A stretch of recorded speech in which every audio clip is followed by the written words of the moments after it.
ఒరిస్సా మల్కాజ్గిరి జిల్లా నుంచి కేరళకు అక్రమంగా తరలి వెళ్తున్న గంజాయిని excise enforcement team Bhadrachalam Kunavaram road RTO check post వద్ద పట్టుకున్నారు. కారులో చూస్తే మాత్రం ఎక్కడ గంజాయి కనిపించదు.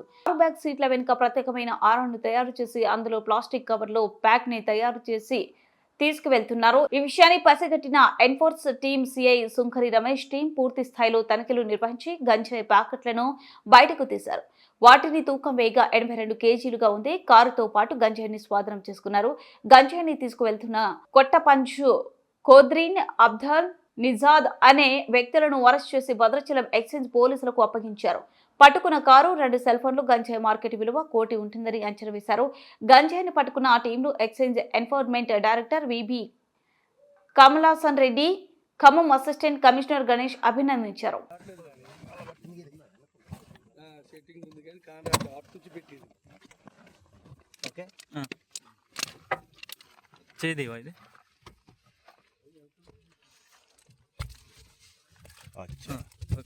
ఇటు కిందకే అన్న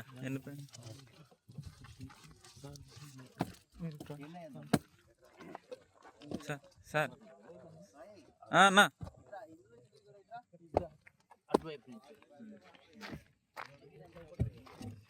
ఓకే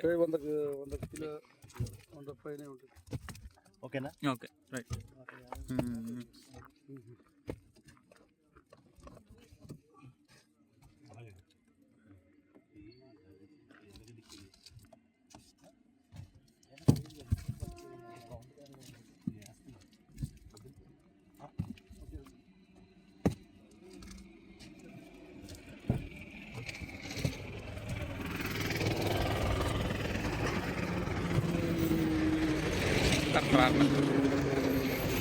డల్ అయిపోతుంది సరే ఇంకా బయటకు వచ్చి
ఒకసారి అది చూపిస్తా లోపల ఇది లేదు.